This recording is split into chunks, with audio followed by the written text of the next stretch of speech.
the administration seems to be waging a war on the Western jobs, and that is carried out through a whole range of activities. A couple of weeks ago, the President said that the administration is not doing enough to address the high gas prices. The President said in his speech at Georgetown that he would like to cut foreign oil by 1/3 by drilling at home. Well, we have been in the process of offering him the solution to what he said he would like to do. Now, keep in mind that while the President is saying one thing, he's doing another. While he says that we would like to drill for more oil here, understand that he has increased the moratorium on the offshore drilling. They've made it more difficult to drill in on-land areas through the Rocky Mountains. Know that they rejected Shell Oil Company's $4 billion NEPA study because a paragraph was omitted. So while we're hearing bold language from this administration about increasing the amount of oil that we're drilling here at home, and that would create American jobs, but it would also create lower energy prices, understand that it appears that the President is not following through on what he said. So in the past couple of days, this Congress, this House, has passed out H.R. 1229, which says that we're going to put the people back to work in the Gulf of Mexico. I think everyone understands that BP is accountable and should be accountable for the problems that they caused. But we should not have killed 100,000 jobs offshore. Our nation is stuck at 9% unemployment. We are stuck with a deficit that is having to be financed by our own Federal Reserve. We're putting the nation's economy at risk because of the way that we're treating jobs and because of our deficit. So we're saying put the American workers back to work in the Gulf, produce American oil, produce American jobs, and bring lower prices of gasoline to the consumer. The same bill improves the safety by reforming current law. It sets timelines for the Secretary to act on permits to drill. Right now, one of the things that the Secretary is doing is holding off approvals for those applications for permits to drill the APDs. Know that the administration has within its power to improve the situation with jobs immediately, but instead they're doing the things that harm our work. H.R. 1229 also establishes expedited judicial review processes. We also have passed in this House H.R. 1230, which says we're going to restart American Offshore Leasing Now Act. It passed last week. It requires that the 4 lease sales in the Gulf and Virginia take place. Those lease sales were previously scheduled, but instead of going ahead with them, the administration has put them on hold. Let's simply produce the energy which has been verified to be there, which would create American jobs, and which would aid American consumers by lower prices of gasoline. H.R. 1231 has also been passed, which reverses President Obama's offshore moratorium. The President made a big deal just after he was sworn in 2 years ago about reversing the moratorium. But after one analyzed the moratorium that he reversed, we actually saw that he increased the moratorium, that more areas were put off limits to drilling rather than the message that he gave the American people. So H.R. 1231 says to the President that we would like for you to join us in creating American jobs, jobs that the West would be proud of, jobs that would produce energy, jobs that would produce high-paying careers, not just jobs. We believe that these are the things that the American people are looking for. This is the leadership that they're asking for out of Washington. H.R. 1231 requires each 5-year offshore leasing plan to include lease sales in areas containing the greatest known oil and natural gas reserves. Our offshore areas are tremendous reserves of energy. All we have to do is tap into them and use them. It requires the Secretary establish a production goal when writing the 5-year plan. We'd like to walk through just a brief list of some of the other ways that the government conducts war on Western jobs. Consider the listing of endangered species. No one of us wants to see a species be extinct or go extinct, but what we've seen is a an extreme interpretation of the rules which kill jobs at the same time. I think that there are ways that we could keep jobs and preserve species, yet we're not doing that right now. The coho salmon was listed as endangered. As a result, the farmers in the Klamath Basin in Oregon have been forced into bankruptcy due to prohibitions on water use by the listing of the salmon. The Methow salmon, water rights holders in the Methow Valley of Washington lost the use of their water, and property owners and timber owners face restrictions on their properties because of the imposition of egregious stream buffers to protect the listed salmon. The listing of the salmon in general, the court case over whether hydroelectric dam operators have done enough to prevent the deaths of salmon in Washington and Oregon. Billions of dollars have been spent to accommodate, according to the Bloomberg Business Week, but the environmental groups continue to sue. The northern spotted owl, the listing has killed the entire timber industry in much of the West, especially Northern California and Oregon.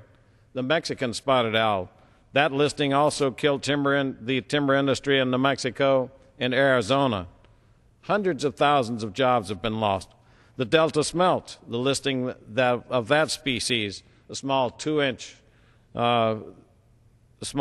fish that lives in the San Joaquin Valley, killed 27,000 jobs there. The San Joaquin Valley was the source of 80% of our nation's vegetables. Now, those vegetable farms are gone. Bankruptcy. We're now importing food from countries that can spray pesticides that are outlawed in this country, so our food supply is less safe. Fewer jobs, bigger government deficit, greater cost of vegetables, and less safe food supply.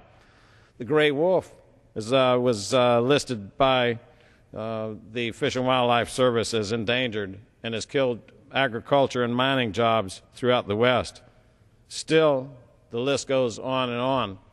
So it's not that these are just hypothetical ideas that the war on Western jobs is occurring by our government. These are ongoing processes. One group, the Center for Biological Diversity, has declared that they're going to list over 1,000 species this year. Understand that their lawyers get reimbursed at the rate of $350 to $500 per hour for every lawsuit they bring against the government. Every lawsuit that kills jobs provides employment for the lawyers in those groups. So know that the taxpayer is footing the bill and yet losing jobs in the meantime. So far, the quote of the night is that prosperity is a good thing, and yet our government seems to have a war on prosperity. Why is our government trying to undermine the economy when we're struggling with high deficits and unemployment? I think that maybe our friends on the other side of the aisle don't understand that profits pay high salaries. If you work in an industry with no profits, you work at low salaries. Profits pay to reinvest in new buildings, creating construction dollars in neighborhoods. Profits are put into youth training, baseball leagues, soccer leagues. Profits are reinvested into new equipment, causing manufacturing firms to thrive. Profits are invested in dividends, and they cause increased values of stocks, helping retirees. And finally, profits are the only thing that corporations pay tax on. They do not pay taxes on losses. And so when we begin to talk about taking away the profits of companies, understand that we're talking about undermining the American way of life. This nation is rich in shale oil. We do, in fact, have 2 trillion barrels in reserve in shale. That all was outlawed from use by the American consumer back in 2007 in a bill passed by Nancy Pelosi off of the floor of the House. To put that in perspective, what does 2 trillion barrels of shale oil mean? We have only used 1 trillion barrels of oil completely in our history. We have double in just shale oil. That's not natural gas. That's not normal petroleum. We have double in shale oil what we've consumed up to this point. Another comment that was made earlier is that we subsidize and that consumers end up paying for things that they don't know they're paying. just talked to a constituent last week, said that he was given a tax credit for 40% of a solar facility that he put on his own home. That was from the federal government.